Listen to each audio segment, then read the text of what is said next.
ngeze ku cyumweru mere mu kwa mbere umwaka ushire nzahora nkwisunga nzakwizera mere ku wa mbere ngeze ku cyumweru mere mu kwa mbere umwaka ushire nzahora nzakwizera mere ku wa mbere ngeze ku cyumweru mere mu kwa mbere umwaka ushire nzahora nkwisunga nzakwizera mere ku wa mbere ngeze ku cyumweru mere mu kwa mbere umwaka ushire nzahora nkwisunga nzakwizera mere ku wa mbere ngeze ku cyumweru mere mu kwa mbere umwaka ushire nzahora nkwisunga twakuvaho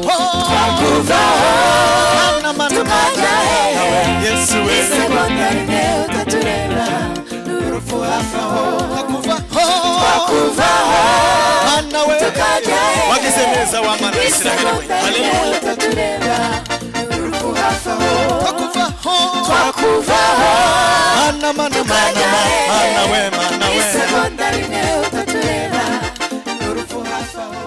Haleluya. Bene data Kuwa mugize paruwasi Epr Kanombe mwese turashimira Imana ko iduhaye amahirwe akomeye yo kuba muri iri teraniro ry'uyu munsi wa 14 Gashyantare 2021. Duhaye ikaze abakurikiye iteraniro mu gihugu cy'u Rwanda ndetse n'abari hanze yacyo mwese mwebwe mwikaze kuri uyu munsi. Nagira ngo dutangize iteraniro ndirimbo 108 gushimisha cya mbere n'icya kane.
Mwakire kandi mwishimire ubuntu bw'abazi n'amahoro biva ku Mana Data twese no kuri Yesu Kristo umwami n'umukiza wacu no ku Mwuka Wera.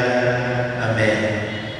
Nyagasani Mana Data wa twese uri mu ijuru, tugushimiye ko warinze ubugingo bwacu, tugushimiye ko warinze imibiri yacu, tugushimiye ko warinze imiryango yacu, tugushimiye ko warinze itorero, waturindiye igihugu. Mwami Imana turaguhimbaje ko ibyo byose byayobowe n'urukundo rwawe n'imbabazi zawe, izina ryawe ryiza nirihabwe icyubahiro Mana. Turi imbere yawe rero muri iki gitondo, turi muri aya materaniro. Uwiteka Imana Nyiringabo, turakwinginze ngo guterana kwacu kubukwera, jambo ryawe ryaratubwiye ngo ntabwo ujya ukunda guterana kuvanze n'ibyaha. Niyo mpamvu tukwinginze rero ngo ubanze utweze udutunganye, tuvaneho gukiranirwa kwacu kose Mana, tubabarire ibicumuro byacu aho tutagenze neza. Mwami Imana, aho watubonyeho umugayo utubabarire, amaraso Yesu atweze kandi adutunganye. Buri muntu wese umwambura ibishwambagara, umwambika imyambaro yera.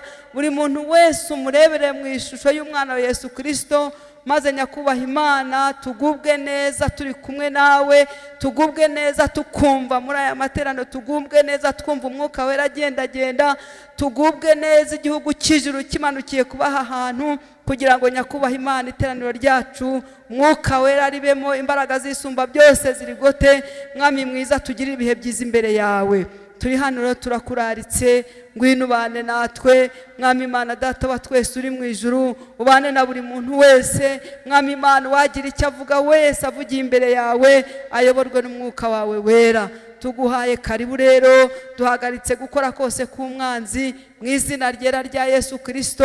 Ryarangaza imitima y'abazumvira iteraniro bikurweho mu izina ryera rya Yesu, ahubwo buri muntu wese uzumvira iteraniro azafashwe n'umwuka wera, kandi n'ukuri iteraniro rizagire benshi bahindukira bamaze kumva ibyakorewe mu Mwami, ari indirimbo, ari ijambo ryawe, ibikorwa byose bize gutuma izina ryawe rihabwa icyubahiro. Tuguhaye karibu rero, ngwino uganze kandi utegeke mu izina ryera rya Yesu, no tubisabye twizeye urakoze, amen.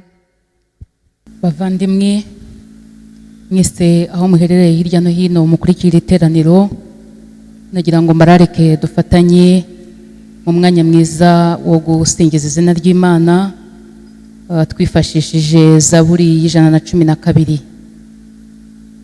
Gusingiza izina ry'Imana twese aho duherereye hirya no hino, twifashishije Zaburi y'112. Haleluya! Ahirwa uwubaha Uwiteka akishimira cyane amategeko ye.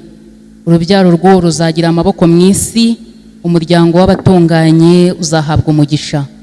Ubutunzi n'ubukire biri mu rugo rwe, gukiranuka kwe guhoraho iteka ryose. Abatunganye umucyo bavira mu mwijima, uvira ugira imbabazi n'ibambe agakiranuka. Ahirwa ugira imbabazi akaguriza abandi, agakora imirimo ye uburyo butunganye, kuko atazanyeganyezwa iteka. Umukiranutsi azibukwa iteka ryose. Ntazatinya inkuru mbi, umutima we urakomeye wiringiye Uwiteka. Umutima we urahamye, ntazatinya kugeza aho azabonera ibyo ashakira abanzi be. Yaranyanyagije, yahaye abakene, gukiranuka kwe guhoraho iteka ryose. Ihembe rye rizashyiranwa hejuru icyubahiro.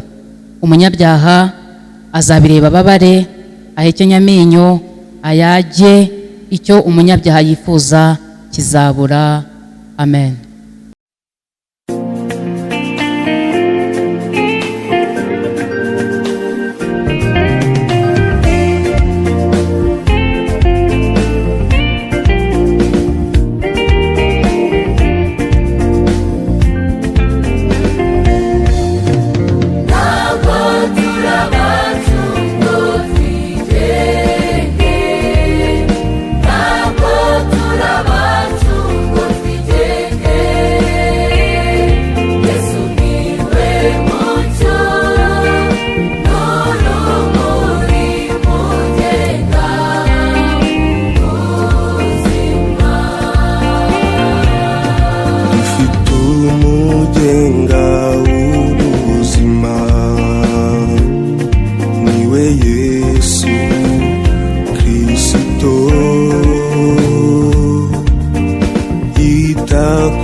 bakristo bavandimwe, twese hamwe twumvire hamwe icyo Imana idutegeka muri iri teraniro ryera yaduhaye uyu munsi.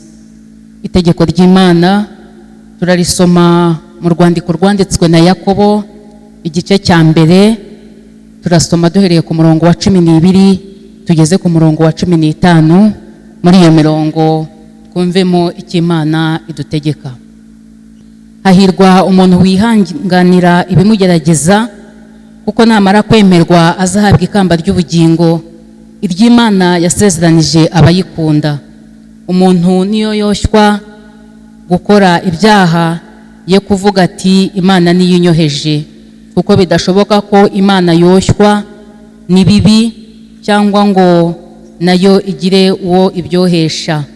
Ahubwo umuntu wese yoshywa iyo akuruwe n'ibyo ararikiye bimushukashuka, nuko iryo rari riratwita bikabyara ibyaha, ibyaha nabyo bimaze gukura bikabyara urupfu. Nyagasani Mana, uduhe imbaraga z'Umwuka Wera kugira ngo twumvire amategeko yawe. Imana yacu ishimwe. Bene data bakundwa, hanyuma yo kumva iri tegeko ry'Imana, dufate umwanya wo kuba imbere y'Imana, dusenga Imana tuyisaba imbabazi aho twakoze ibyaha hose, aho tutagize ukwihangana. Ni mucyo dusenga Imana tuyisaba imbabazi. Uhoraho Mwami Imana yacu, turagushimye cyane ko wandikishije ijambo ryawe, kandi Mwami mwiza, mu ijambo ryawe niho tumenyera icyo udutegeka. Turagushimira ko twumvise itegeko ryawe ritwibutsa ko mu mibereho yacu ya buri munsi dukwiye kwihanganira ibitugerageza.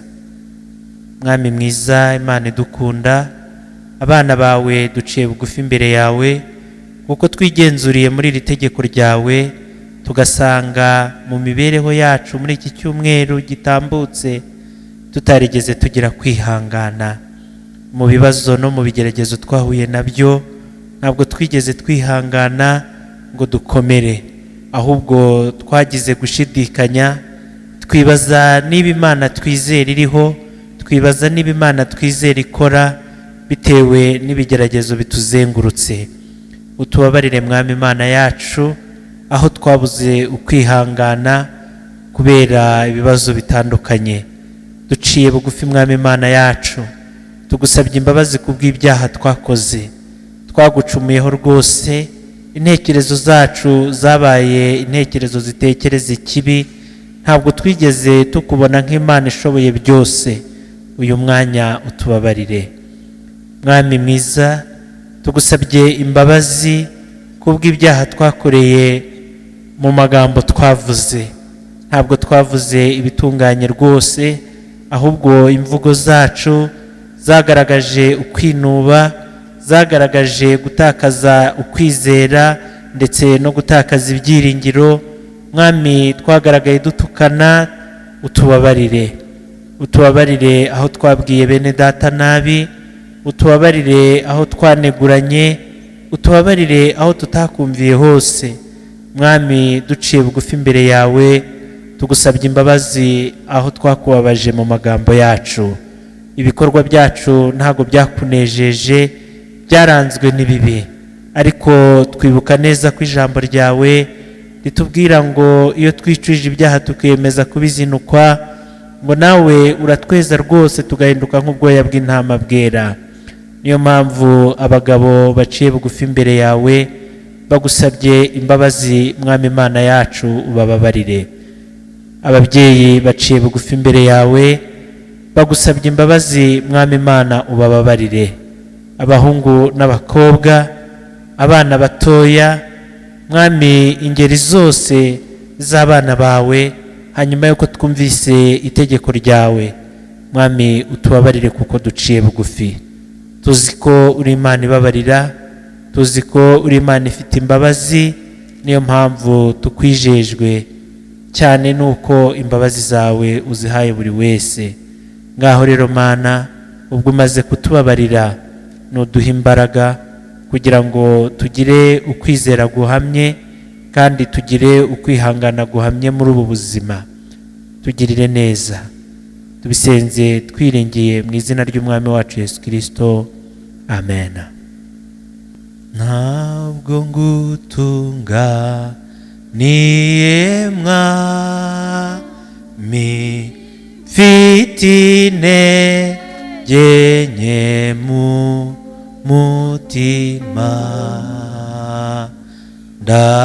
ndakubona neze mukiza, nanjye ngo mbabarirwe ibyaha.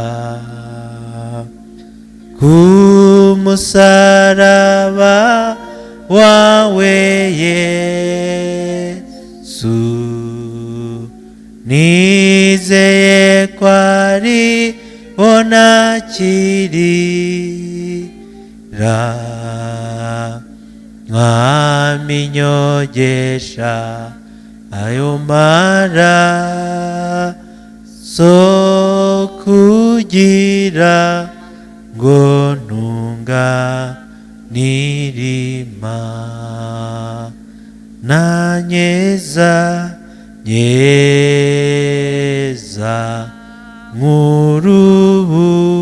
nk'urubura,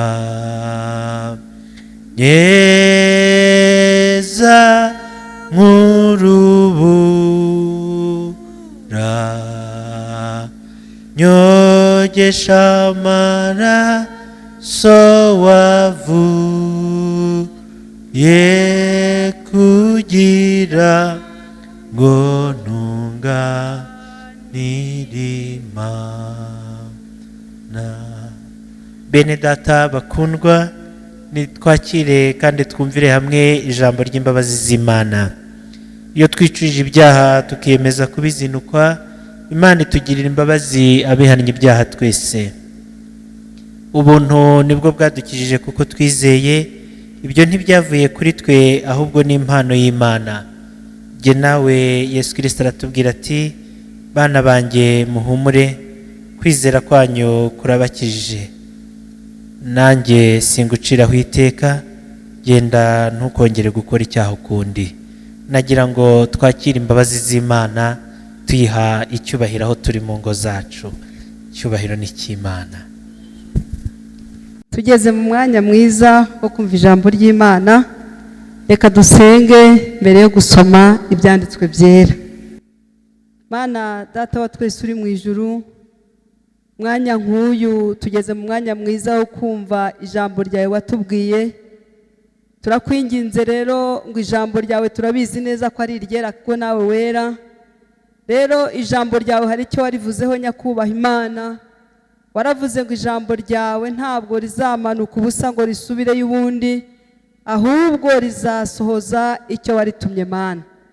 Turakwinginze ngo uyu mwanya rero ijambo ryawe ugiye gucisha mu kanwa k'umukozi wawe, reka urikoreshe icyo ushaka, risenye, rirandure, ririmbure, rikureho ibitari ibyo mu mitima y'abana bawe, kandi ryubake ibizima mu mitima y'abazaryumva, ryubake ibizima mu mitima y'ubwoko bwawe wacunguje amaraso y'umwana Yesu Kristo. Ijambo ryawe risohoza umugambi wawe mwiza ku bugingo bwacu. Wabivuze neza yuko uzashyigikira ijambo ryawe, niko wabwiye umugaragu wawe Yeremiya. Waramubaje ngo Yeremiya we ngo uruzi iki? Arakubwira ngo nduzi inkoni y'umurinzi. Nawe uramusubiza ngo nguko uko ndindi ijambo ryanjye kugira ngo risohoze. Ijambo ryawe rero rishyigikire muri uyu mwanya, rigira imirimo ikomeye mu bugingo bwacu twese. Umukozi wawe ugiye guhaguruka, umwambika imbaraga z'umwuka wera, kandi umukoresha ibikomeye. Natwe twese duteze amatwi kugira ngo duhemburwe naryo. Mu izina rya Yesu niwe tubisabye twizeye urakoze, amen.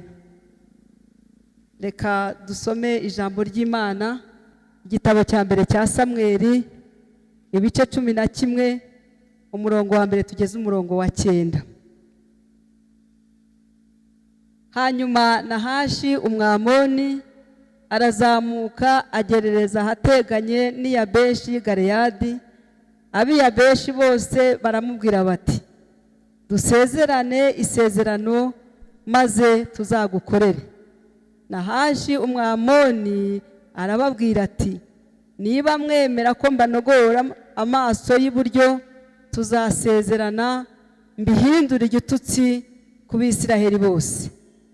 Abakuru b'iyabeshi baramubwira bati ube uturetse iminsi 7 kugira ngo dutume intabaza zigende igihugu cya Isiraheli no mu ngabano zacyo zose, nuko niharamuka habuze uwo kudutabara tuzagusanga.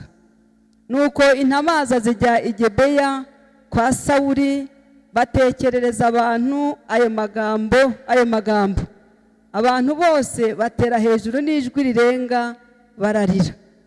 Uwo mwanya Sawuli aza akurikiye inka azivanye mu murima, arabaza ati abantu babaye bate ko barira? Bamutekerereza iby'abiyabeshi. Sawuli yumvise ayo magambo, umwuka w'Imana muzaho cyane, uburakari buramuzabiranya cyane, yenda inka 2 arazitemagura aziha impuruza, azohereza mu gihugu cya Isiraheli cyose. Arazibwira ati utazatabarana na Sawuli na Samweli uko niko inka ze zizagenzwa. Maze bafatwa n'umushyitsi uvuye ku Uwiteka, bahagurukira icyarimwe nk'umuntu umwe.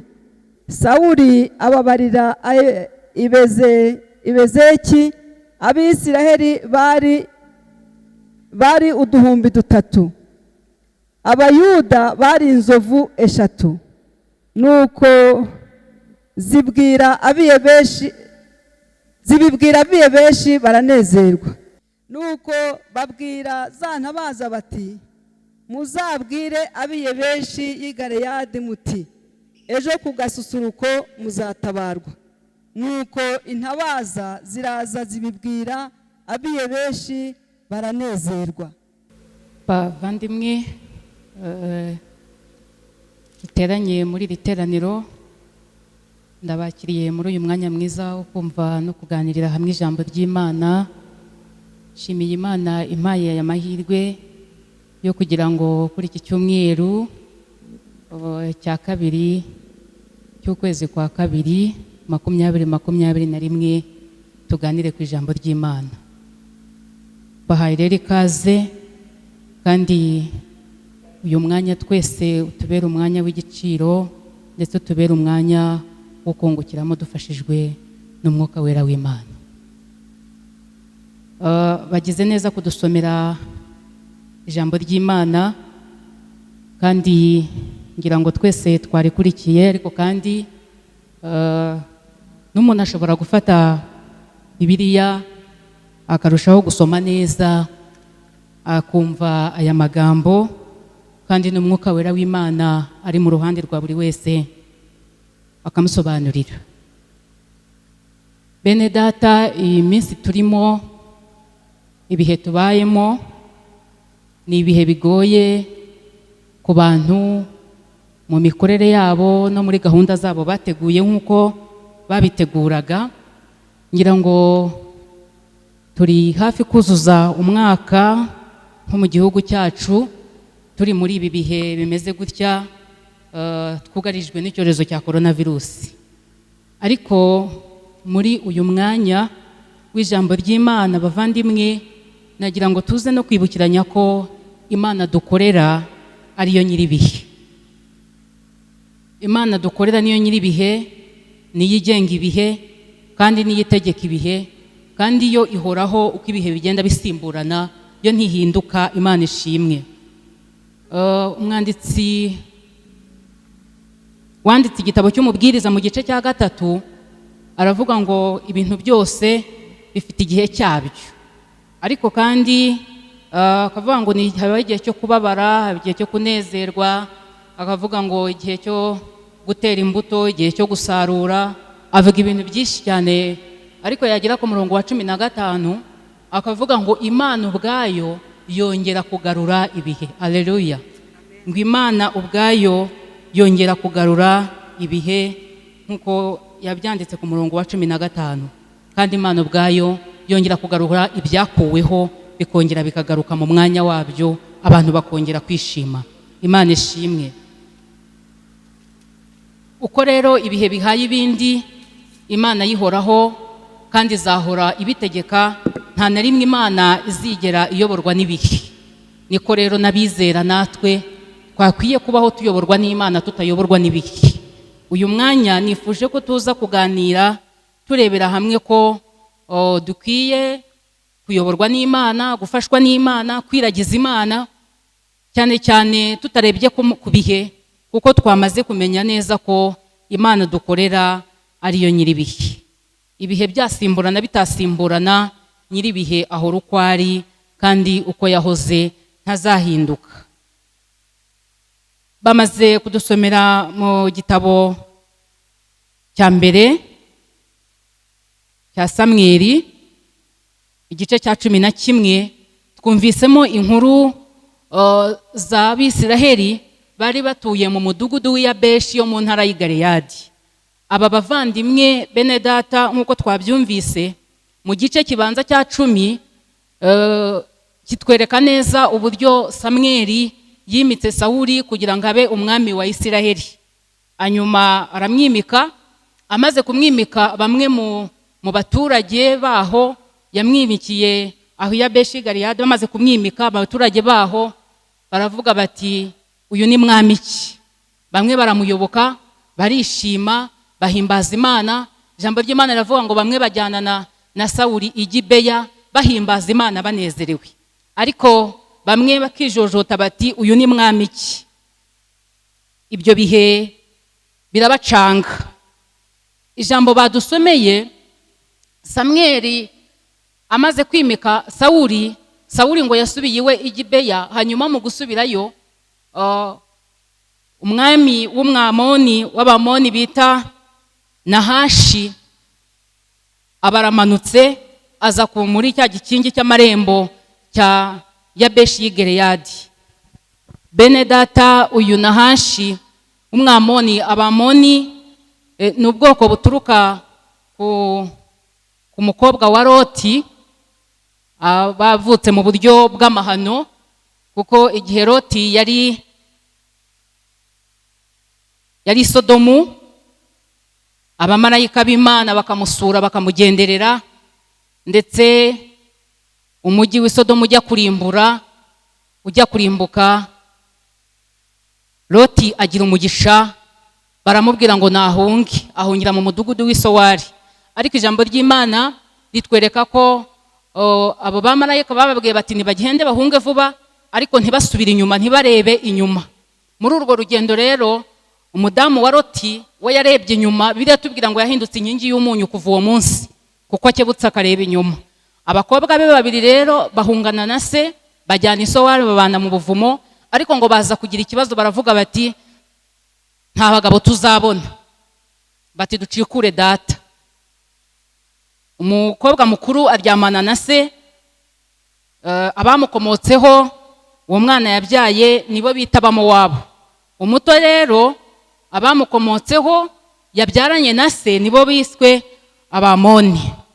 Uyu mwami rero Nahashi yari umwamoni, noneho ari nk'umwanzi w'Abisiraheli. Nyuma rero amaze kubona ko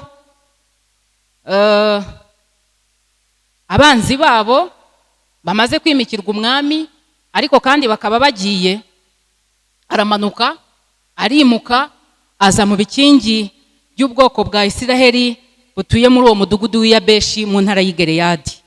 Abo baturage bamubonye nabo bagenda baramusanganira, ariko bamubwira ijambo rikomeye ku gice cya mbere badusomeye ku murongo wa mbere. Baramubwira bati tugirane amasezerano, utuyobore, tukuyoboke. Bibiliya ijambo ry'Imana ikoresha ijambo ryiza ngo tukuyoboke, tugirane amasezerano, niturangiza tukuyoboke. Mu yandi magambo, tukubahe, utubere umwami, utubere umuyobozi. Bavandimwe, ni kenshi abantu ubuzima buhinduka, ibintu bigahinduka, ibyo twari twiteze byabura, amajwi akaba menshi. Nkuko byagendekeye aba babonye Nahashi bagashaka kumushakiraho igisubizo cy'ibibazo bari bafite, ariko mu kuri nta gisubizo cyagombaga guturuka kuri Nahashi cyagirira ubwoko bw'Imana akamaro. Barangije Nahashi ababwira ijambo rikomeye, arababwira ngo ndabemerera, ariko mu nkundire hari kondisiyo, hari igisabwa kugira ngo sinyanye namwe amasezerano. Ikintu gisabwa ni uko mbanogoramo amaso y'uburyo, kandi si ibyo gusa, bikaba igitutsi ku Bisiraheli. Bene data, ibintu bihiga ubuzima bw'umukristo, ibintu bihiga kwizera k'umukristo ni byinshi, kandi ibyo byose bifite intego yo kugira ngo bitunogoremo amaso y'umwuka. Uyu Nahashi intego yari afite kwari ukugira ngo abanogoremo ayo maso, kandi namara kubanogoramo ayo maso ntibarashobora kurwana ngo bazarwane n'abanzi babo. Bavandimwe, iyo umukristo cyangwa uwizera Imana yatakaje ishusho ry'umwuka wera, ntashobora kurwana. Muri ibi bihe turimo, twatangiye tuvuga by'ibihe bigenda bihindagurika, rimwe na rimwe bishaka kudukuramo amaso y'umwuka, bishaka kudukuramo ijisho ry'umwuka. Ariko bavandimwe, Nahashi twe kumwemerera, ahubwo tumenye ko Imana dukorera igenga ibihe. Ibi bihe Nahashi adusatiriye, ibi bihe dusatiriwe n'ibibazo byinshi, Imana yacu dukorera ishoboye kubidukuramo. Ngo arababwira ngo mwemere ko mbanogora amaso y'uburyo, hanyuma turasezerana kandi bihinduke igitutsi ku Bisiraheli bose. Bene data, umuntu wakiriye Yesu iyo ageze igihe cyo kumutakaza, agatakaza agakiza, agatakaza umuhamagaro, agatakaza umurimo w'Imana yakoraga, biba igitutsi. Biba igitutsi ku bana b'Imana, biba igitutsi ku gakiza, biba igitutsi ku bizera Yesu. Niyo mpamvu mbabwira ngo nubwo ibihe bisimburanwa, nubwo ibihe bigenda bidukururira mu bintu byinshi bitandukanye bisa nk'ibishaka kudukuramo amaso y'umwuka, ndagira ngo mbinginge bene data tube maso, dukomere, duhagarare kigabo kugira ngo dukomeze tugumane amaso y'umwuka, tubashe gukomera no mu bihe bigoye. Abakuru b'i Yabeshi basubije neza, baramubwira bati oya, ntago tukwemerera kudukuramo amaso y'iburyo, ntago tukwemerera. Icyakora twemerere uduhe iminsi 7 turebe intabaza cyangwa se intumwa, tuzitume hirya no hino zizenguruke Isirayeli yose, yizenguruke irangize, dushake intabaza, dushake abadufasha, dushake ubundi butabazi. Baramubwira ngo icyakora nitubona tutabonye ubundi butabazi, turakugarukira mwami tukubwire tuti twabubuze, kora bya bindi utunogora amaso. Bati duhe iminsi 7. Bakristo bavandimwe, ibihe byose tunyuramo bitandukanye, tubwire ibitugoye n'ibituruhije ngo muduhe iminsi 7, tuzenguruke mu byanditswe, dusome ijambo ry'Imana, dusenge. Inabaza zacu dufite kuri iki gihe cyangwa intumwa dufite ni ugusenga Imana. Alleluya, ni ugusenga. Dusenge, mufate igihe dusenga, abantu bafate igihe basenge, aho turi mu miryango dusenge, aho turi hirya no hino dusenge, abagize umugisha wo kujya mu kazi basenge, kugira ngo dushake ubutabazi ku Mana. Aba bakuru baragenda ngo bazenguruka Isirayeli yose bavuga ibyo bintu, bavuga ko umwami w'Umwamoni Nahashi yababwiye ngo arabakuramo amaso y'umwuka, hanyuma ngo bamuyoboke, amaso y'iburyo, hanyuma ngo bamuyoboke. Hanyuma ngo abantu babyumve bararira. Icyo gihe ngo Sawuli bari bageze i Gibeya, ngo Sawuli hari aho yari ari ngo ari kumwe n'inka ze. Hanyuma ababyumvise bari aho mu gace k'i Gibeya ngo bararira, ngo barababara, birabavuna. Nyuma ngo Sawuli aza kuza asanga abantu barira, ngo arababaza ngo habaye iki, niki cyabaye. Amaze kubabaza ngo niki cyabaye, bamutekerereza bya bindi za ntumwa zazanye zavuye i Yabeshi Gileyadi baje gutabaza. Ngo bamaze kubimutekerereza, ijambo ryatubwiye ngo Sawuli ngo afitwe umwuka wera w'Imana, umwuka w'Imana muzaho, ngo agira agahinda, agira uburakari. Hanyuma ngo asubira muri za nka ze, akuramo ngo inka 2, arazitemagura, arangije ngo azishyira ku mafarashi, ngo azihana abantu ngo nibagende, ngo bazenguruke igihugu cyose ngo cya Isirayeli, ngo bababwire ngo umuntu utazatabarana na Sawuli na Samweli ngo nguko uko amatungo ye bazayagenza. Ijambo ryatubwiye ngo umwuka w'Imana aza ku bantu bose, umushyitsi w'Uwiteka ubazaho bagira ubwoba baratabarana. Bene data, tumenye ko uwo dukwiye gutakira, tumenye uwo intabaza zacu cyangwa se intumwa zacu ariyo masengesho tuyoherezaho. Ababisiraheli ntibagiye gushaka izindi mbaraga mu bandi bantu, aba bantu b'Iyabeshi ntibagiye gushaka izindi mbaraga mu bandi bantu, ahubwo bashatse imbaraga, bashaka ubutabazi muri bagenzi babo b'Abisiraheli, ndetse bigira no ku mwami. Nagira ngo mbabwire ngo Sawuli wakoze ibi ni umwami w'umuntu, ariko dufite Imana ishobora byose itwumva. Alleluya. Hanyuma ngo baragenda, hanyuma za ntumwa ziza guhabwa igisubizo, ngo barazibwira ngo nimusubire ngo Iyabeshi y'i Gileyadi, ngo mubabwire muti ejo ku gasusuruko. Alleluya. Ngo ejo ku gasusuruko tuzatabarwa. Imana ishimwe. Bavandimwe, muri aya masengesho, muri iki gihe tugize dusenga twinginga Imana, ku gasusuruko k'Imana nihagera abantu bazatabarwa. Nahashi ntagukuremo ijisho ry'umwuka kubera kutakiza muri korari itakirepeta bitewe n'ibi bihe. Nahashi ntagukuremo umwuka bitewe nuko baguhagaritse mu kazi, baguhaye ibaruwa ibihagaritse amasezerano bitewe n'ibi bihe. Nahashi ntagukuremo ijisho ry'umwuka wera kubera yuko nta materaniro kiba mu nzu y'Imana twese ngo tuhahurire duhimbaza Imana. Nahashi ntumwemerere ngo agukuremo ijisho ry'umwuka kubera ko gahunda y'amasengesho yakorwaga mu mibyizi itagikorwa, ahubwo ubwire Nahashi uti, ubwire iryo jwi, ubwire iryo jambo, ubwire uwo mwuka mubi, ubwire uwo mwanzi w'ubwoko bw'Imana ari we Satani, umubwire ngo ndacyashaka intabaza mu ijambo ry'Imana. Alleluya. Umubwire ngo ndacyashaka igisubizo mu byanditswe byera, ndacyashaka ubutabazi ku Mana yanjye y'ibihe byose. Kandi mu kuri Imana ubwayo igarura ibyakuweho bikongera kuba bizima, kuko ibifite mu biganza byayo. Imana ishimwe. Gitabo cy'Imigani mu gice cya 24 umurongo waho wa 10, bene data ubwaho haratubwira ngo nugamburura mu makuba gukomera kwawe kuzaba kuri hehe. Aba bene data b'i Gileyadi bari babaye nk'abagamburura imbere y'uriya mwami w'Umwamoni. Natwe nitudaha umwanya Satani ntabwo azadushobora, ariko impinduka z'ibihe, kutagera ku byo twiyemeje, kutagera ku byo twifuza, kutagera ku byo dukeneye, kuba twahagaritse akazi kubera ibi bihe turimo, kuba twabuze ibyo twifuzaga kugeraho, ibyo ngibyo bishobora gutuma dutakaza intwari ikomeye y'ijisho ry'umwuka wera. Nahashi akadusanga aha hantu hameze nk'aho yasanze aba bene data b'Iyabeshi.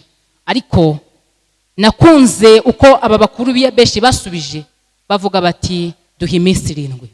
Bavandimwe, mukurikiranye iri teraniro turi kumwe, duteranye muri uyu mwanya mwiza wo kumva ijambo ry'Imana, ndagira ngo nkubwire ngo ntukundire ko Nahashi akwihererana, ntukundire ko Satani akwihererana, ntukundire ko ijwi ritari ry'Imana ribana nawe, kuko ukwiye kubana n'ijwi ry'Imana. Niri kugeraho uribwira toya, nturyemerere, ndacyashaka ubutabazi ku Mana Data wa twese, kandi ubwo butabazi burizewe kuko n'ubutabazi bw'ibihe byose. Bene data, igihe turimo ni igihe kigoye, ni igihe abantu bari guhomba mu mabizinesi yabo, ni igihe kandi abantu bareba bagasa nk'abatabona ejo niba hazashoboka. Ariko nubwo tumeze nk'abari mu kabwibwi, tutari kubona ko bucya, ijambo ry'Imana riratubwiye ngo ejo ku gasusuruko. Haleluya. Bavandimwe, dutekereza agasusuruko k'Imana. Wituma utakaza kwizera, witakaza ubukristo bwawe, witakaza kwihangana kwawe, witakaza kwizera kwawe, kuko agasusuruko k'Imana karategerejwe ku bantu bayo. Nahashi atagukuramo ijisho ry'umwuka wera ugahagarika kwitangira umurimo w'Imana no kuwukora. Nahashi atagukuramo ijisho ry'umwuka wera ugahagarika kwita ku bantu b'Imana bafite ibibazo. Iki gice kirimo irindi somo ry'ubufatanye, ryo kumva ko mugenzi wawe ababaye, ryo kumva ko mugenzi wawe akeneye ubutabazi. Kandi bwageze no ku mwami, niko gufata mu mutungo we, azengurutsa ariya mafurashi hirya no hino mu gihugu ashaka ubutabazi. Bakundwa muri Kristo Yesu, ndabifuriza kugira ngo mu buzima bwacu bwa buri munsi, mu mibereho yacu ya buri munsi, ibihe byahinduka bitahinduka, duhanga amaso Imana idufitiye ubutabazi bw'ibihe byose. Haleluya. Nahashi ntadufateho ijambo, Nahashi ntitumuhe umwanya, twe kugamburura mu makuba, twe kwiheba, kuko twabonye ko Imana yacu ifata ibyakuweho kera ikabigarura. Haleluya. Ishoboye gufata umunezero twatakaje muri ibi bihe, ishoboye kutugarurira ibyo twahombye nk'uko yagendereye Yobu ikabigarura. Bene data, ndagira ngo mbifurize gukomeza guhanga amaso Imana no mu bihe tubona ko bikomeye. Aba bakuru b'Iyabeshi batubera urugero rwiza, batubera abo kwigirwaho. Bati duha iminsi 7. Haleluya. Bati duha iminsi 7, tubanze dushake, dutume intabaza muri Isirayeli yose. Icyakora nituramuka tubuze ubutabazi, tuzagaruka tukubwire ngo ngaho yakuremo tukuyoboke. Ndagira ngo mbwire abakristo twese duteraniye kuri uyu munsi, ndagira ngo mbibutse ko gutakaza ubukristo, gutakaza kwizera, gutakaza kwiringira Imana bihinduka igitutsi kubizera Imana bose. Kuko uyu Nahashi yarababwiye ngo bibe igitutsi kubisiraheli. Imana itugirire neza. Ba maso ukomere, ube maso ukomere, ushake, twese dufatikanye dushake ubutabazi mu ijambo ry'Imana. Dushake intabaza ariyo masengesho, dusenga Imana, niyo ntabaza dufite. Kandi ku gasusuruko k'Imana nihagera, tuzasubirana umunezero wacu wa mbere. Imana idushoboze. Yobu aravuga mu gice cya 5 umurongo wa 18 ngo kuko ariyo irema uruguma kandi ikaba ariyo yomora irakomeretsa. Imana tugirire neza. Uruguma rukuriho, Imana ubwayo niyo yo kurukomora. Kandi ikindi, amaboko y'Imana niyo akiza. Haleluya. Amaboko y'Imana niyo adukiza, amaboko y'Imana niyo aduhora hafi, ineza y'Imana igahora ku buzima bwacu. Bene data, ibyatuma utakaza ibyiringiro ufite muri Kristo ni byinshi muri ibi bihe, ndetse aho iki gihe twese turi mu ngaruka n'icyorezo cya COVID kitubereye Nahashi. Umuntu ntiyatinya kuvuga ko cyabereye abantu bose Nahashi, ariko kandi ntitugikondere ngo kitwihererane, kitunogoremo amaso y'umwuka, kidukuremo ibyo kwizerwa, kitumaremo imbaraga z'umutima. Mwanditsi wa Zaburi yaravuze ngo hahirwa abafite mu mitima yabo inzira z'igisiyoni, iyo banyuze mu gikombe cyitwa Baka bagihindura ahantu h'amasoko. Bene data, nuba ufite inzira mu mutima wawe z'igisiyoni zo kwizera Imana, zo kuyikiranukira, zo kwirinda ibibi, zo gukomeza gukorera Imana muri ibi bihe bigoye, dufatanye tugasenga. Iki gihe cya COVID kiri gutwara ubuzima bw'inshuti zacu, kiri kutubuza akazi, cyarangira hamwe no gufatanya gusenga Imana. Ibihe turimo twese byatugora, akazi kahagaze kuri bamwe, ibihombo bigenda byiyongera muri za business, habayeho gupfusha n'uyu munsi ngira ngo twese turabibona, hariho ubukene, hariho ubupfubyi, hari ubupfakazi, nta mudendezo ukibaho wo gusabana kubera iki cyorezo. Ariko bene data, ndagira ngo nkwibutse ijambo Sawuli ngo yabanje ikintu yabanje gukora, ngo yabanje abara Abisiraheli ngo asanga ni 3,000, ngo abara n'Abayuda ngo asanga ni inzove 3. Niko kubabwira ngo mubwire abaturage b'Iyabeshi n'i Galeyade yuko ejo ku gasusuruko muzatabarwa. Ndagira ngo nkwibutse ko impande yawe hari ingabo z'Imana zikugose. Haleluya. Bakundwa, kwibuke ko turi hamwe n'Imana. Urugamba turwana tutarurwana twenyine, kandi hamwe natwe twese duhuze imbaraga, dushaka integuza mu masengesho, kandi dutegereze agasusuruko k'Imana twese tuzatabarwa. Aleluya. Nahashi ntatwihererane ngo dutakaze impano ikomeye y'agakiza twaboneye muri Yesu Kristo, ahubwo twese hamwe dushake ibihumuriza mu ijambo ry'Imana, dufatanye dushake intabaza mu ijambo ry'Imana, kandi dusenga Imana, agasusuruko k'Imana nikagera tuzabona ubutabazi. Ibihe byigeze guhindukira ku bwoko bwa Isiraheli barwana n'Abimeleki mu gitabo cyo Kuva igice cya 17. Hanyuma ijambo ry'Imana ritwereka neza ko Mose yagiye inama, agira inama Yosuwa yuko bari burwane. Arababwira ngo arahagarara ku musozi, arajya ku musozi, kandi ngo yazamura amaboko Abisiraheli bagatsinda. Bivuze ngo nuguha icyubahiro Imana. Kuzamura amaboko kwa Mose kwari uguca bugufi kwa Abisiraheli, ahubwo bagahereza Imana icyubahiro, kandi uko bazamuye amaboko bagatsinda. Uko Mose azamuye amaboko bagatsinda. Ijambo riravuga ngo amaboko ya Mose yaje kunanirwa. Amaboko ya Mose yaje kunanirwa. Nawe mugenzi wawe muturanye yananirwa, cyangwa se uwo mwakoranaga umurimo yananirwa, ariko akeneye kumuba hafi. Nuko ngo Aroni na Huri ngo bazana amabuye baramushyigikiza, bafata amaboko ye kugira ngo Abisiraheli bakomeze batsinde. Bene data, dukeneye gushyigikirana. Nubwo tutari guhura ngo duhurire mu nzu y'Imana dusenge, duhurire mu cyumba cy'amasengesho dusenge, duhurire mu materaniro dusenge, duhurire muri repetisiyo turepete, hamwe hose twahuriraga. Ibyo bishobora gutakaza umunezero wawe. Ariko bavandimwe, dufatanye gusenga Imana. Twese dusenga Imana, aho turi hirya no mu miryango iwacu, dusenga Imana, dushake ubutabazi ku Mana muri ibi bihe. Kandi Abisiraheli baratsindaga iyo Mose yazamuraga amaboko. Natwe biradukwiriye ko tuzamura amaboko, tugasenga Imana, tugaca bugufi, tukayisaba kutubabarira, kugira ngo itubabarira ahantu hose twahuye n'ibitunogoramo amaso y'umwuka bikayatwara, kugira ngo dushakire hamwe igisubizo.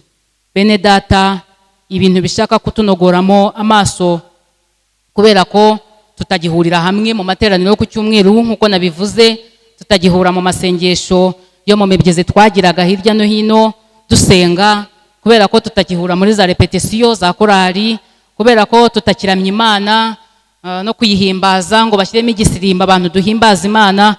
Ibyo ngibyo nta Satani ntagusanga aho hantu, ahubwo tubibwire tuti turafite iminsi dutuma integuza, dutuma intabaza z'amasengesho ku Mana yo mugenga wa byose, kandi izaduha igisubizo ku gasusuruko kayo. Aleluya. Bene data, nitutemerera Nahashi kutunogoramo amaso y'umwuka wera uri muri twe, muhumure, mukomere, ejo ku gasusuruko k'Imana tuzatabarwa. Tube maso, duhagarare mu mwanya dukwiye kubamo nk'abizera wo gukiranukira Imana uko ibihe byahinduka, kuko uko ibihe bigenda bihinduka turacyafite inshingano zo kubaha Imana no kuyubahisha. Duhagarare rero mu mwanya twe kwisangira Nahashi cyangwa se ngo tumwiyegereze, ahubwo duhunge Satani. Uyu Nahashi ni umwanzi w'Abisiraheli, natwe dufite umwanzi wacu ari we Satani uturwanya amanywa na nijoro. Kugira ngo tumuneshe birasaba ko dushikama mu kwizera kwacu, ntiduhindagurike, ahubwo tugashikama tugategereza ubutabazi buva ku Mana.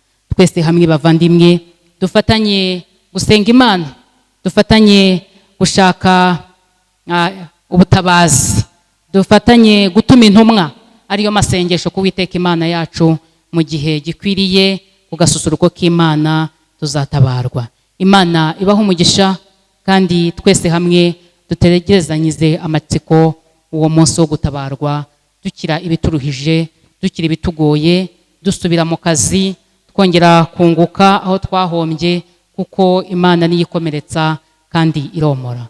Dusenge. Ndagushimiye Data wera, mu izina rya Yesu Kristo umwami n'umukiza wacu. Umuririmbyi yararirimbye aravuga ngo tugufite ntitwifuza undi murengezi. Natwe mwami Imana yacu, mu gihe dufite ibibazo bituruhije bitugoye, mu gihe mwami Imana yacu ubuzima bwahindutse, umuntu wese ugufite ntashobora kwifuza undi murengezi, kuko muri wowe harimo byose. Tugushimiye ijambo ryawe, kandi ijambo ryawe ritwibutsa ko dukwiye gusigasira agakiza twahawe, ritwibutsa ko dukwiye gusigasira ubuntu twahawe tububoneye mu mwana wawe Yesu Kristo. Turakwinginze Data wera, kugira ngo utubabarire aho twatakaje kwizera, aho mwami Imana yacu utubona nk'abadakwiriye, kubera ko iyo dutakaje ijisho ry'umwuka wera muri twe, mwami Imana tugenda uko twishakiye, tugakora uko twishakiye.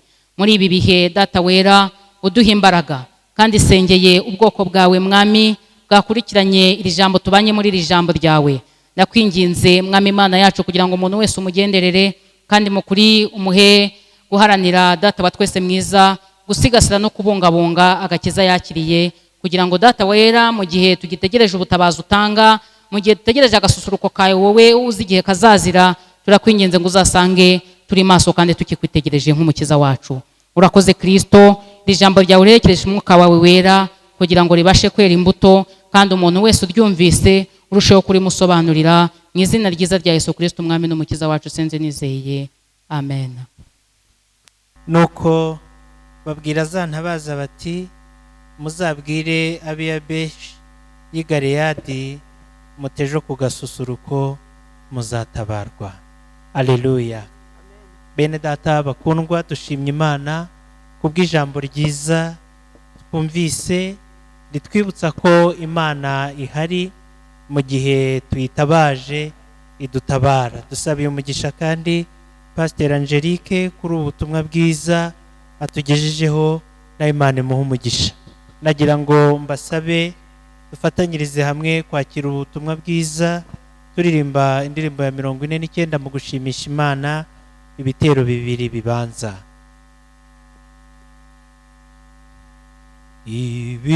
Ibihense nguwiteka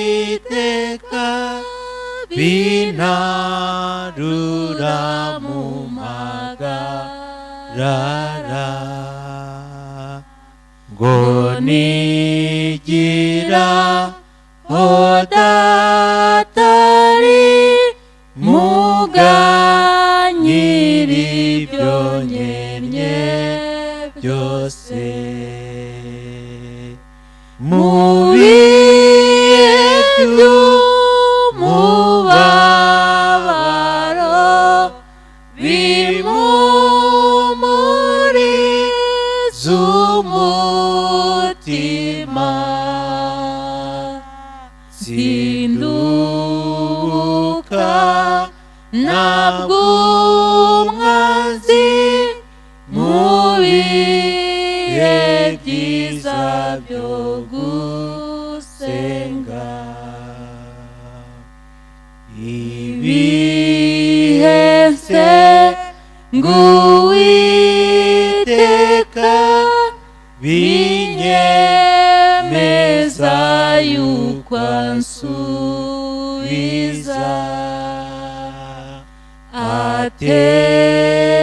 ategereje abana be ngo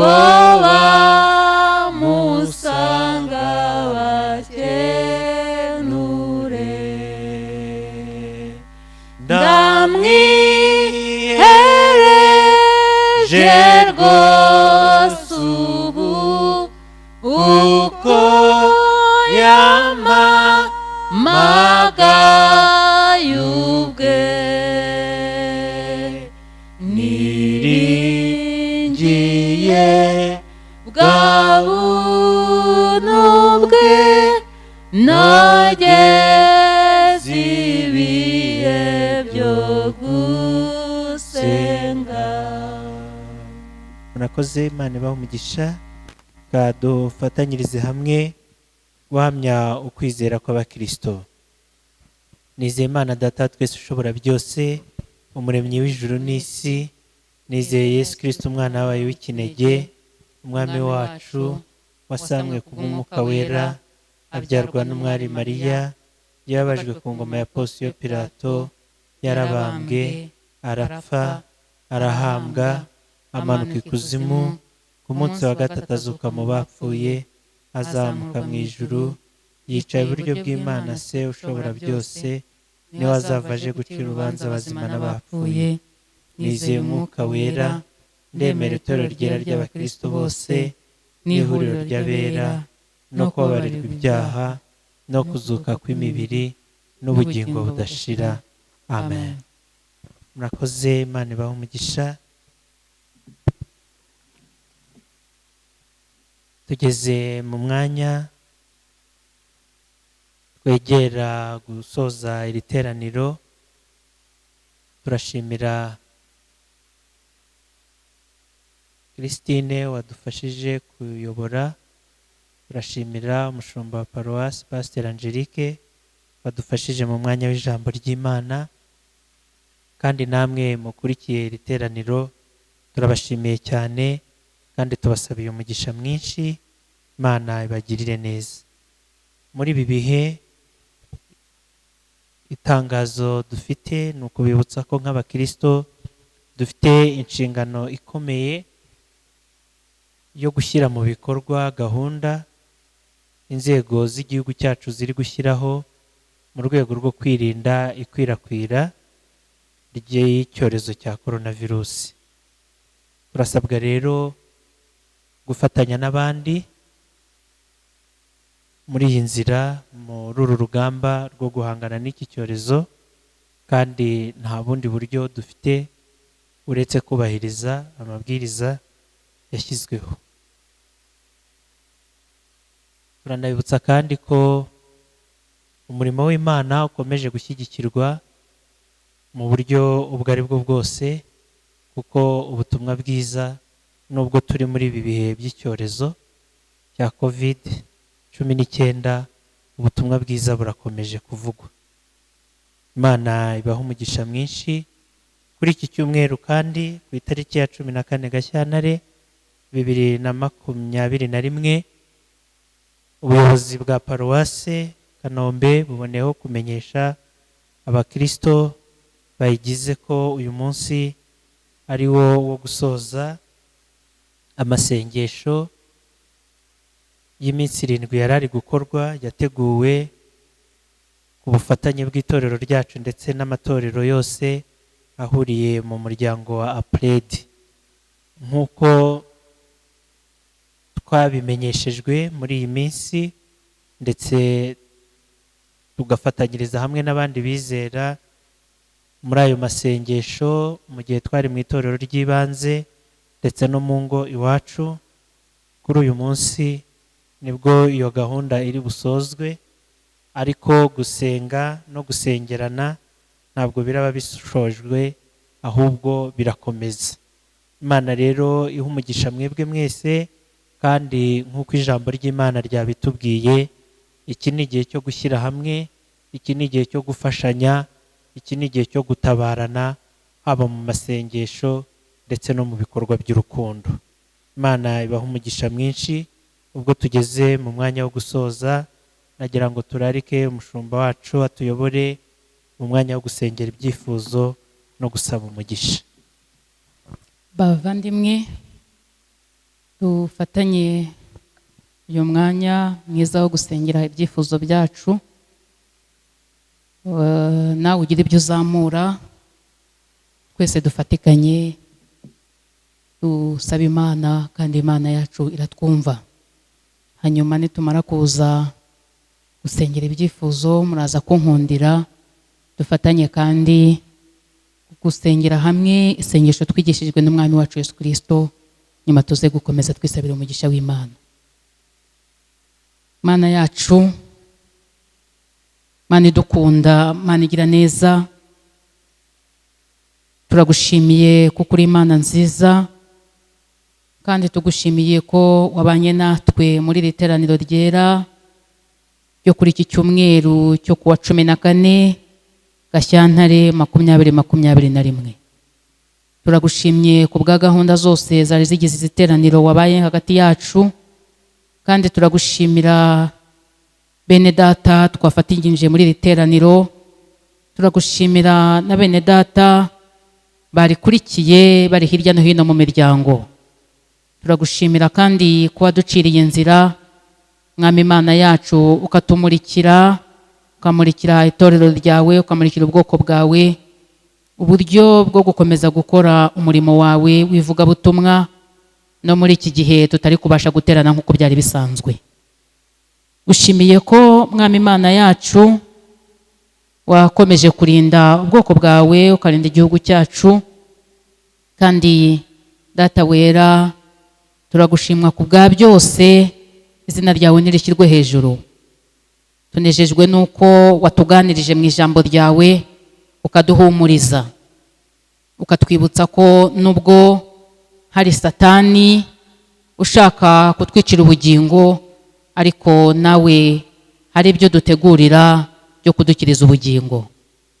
Mana, ijambo ryawe ritwereka neza ko n'umwana wawe Yesu yageragejwe na Satani, amujyana mu butayu, ariko umwana wawe Yesu abasha gutsinda. Ndakwinginga kugira ngo Data wa twese, natwe Mwami Imana, abizera, abakristo, abana bawe, twumvise iri jambo, turakwinginga kugira ngo uduhe imbaraga zo guhora tunesha.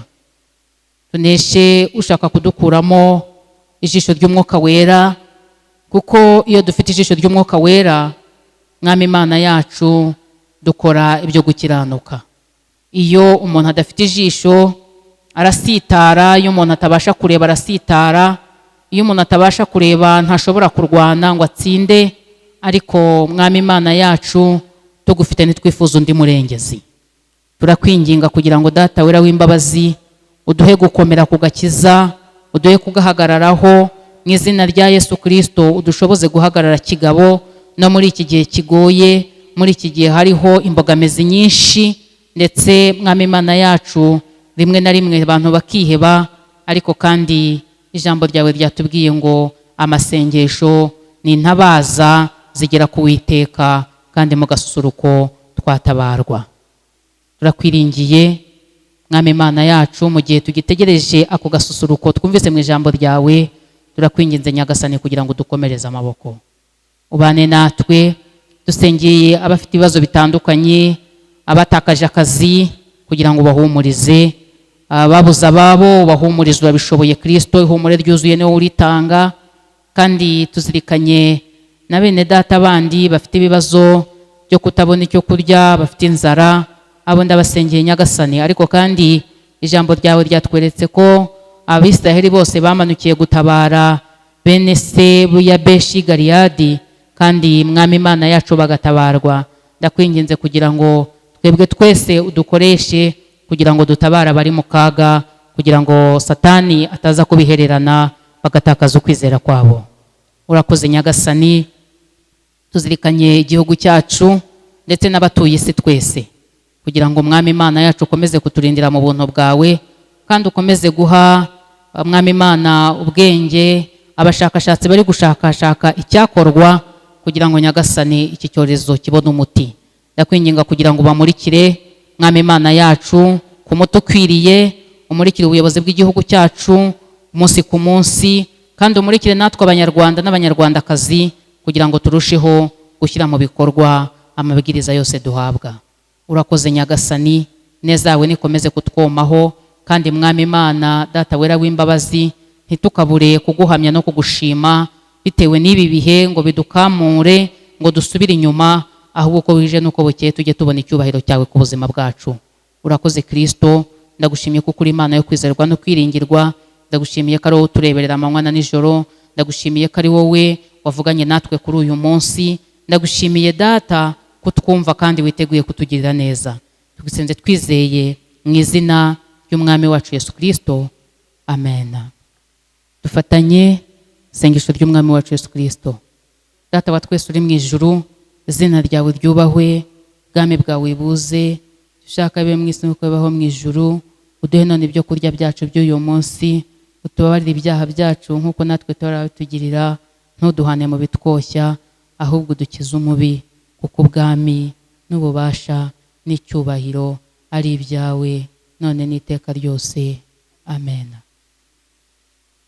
Twisabire umugisha w'Imana, maze bafatwa n'umushyitsi uvuye ku Uwiteka, bahagurukira icyarimwe nk'umuntu umwe.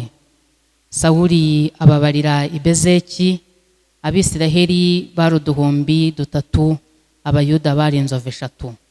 Nuko babwira za ntabaza bati, muzabwira ab'i Yabeshi Gileyadi muti, ejo ku gasusuruko muzatabarwa. Nuko intabaza ziraza zibibwira ab'i Yabeshi, baranezerwa. Amahoro y'Imana aruta uko yamenywa n'umuntu uwo ari we wese, arinde imibiri yanyu, imitima yanyu n'ubwenge bwanyu, abirindire mu mwana wayo Yesu Kristo, uhereye none ukageza iteka ryose. Amen. Komeze kugira icyumweru cyiza.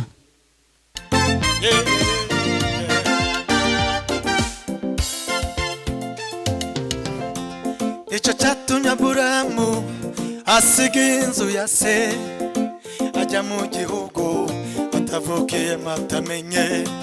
Nicyo cyatumye Aburahamu asiga inzu ya se, ajya mu gihugu atavukiyemo atamenye. Nicyo cyatumye Aburahamu asiga inzu ya se, mana ajya mu gihugu atavukiyemo atamenye. Nicyo cyatumye Aburahamu asiga inzu ya se, ajya mu gihugu atavukiyemo atamenye. Nicyo cyatumye Aburahamu asiga inzu ya se, ajya mu gihugu atavukiyemo atamenye. bakuvaho Bakuvaho wagize neza wamanase isegonda imwe tureba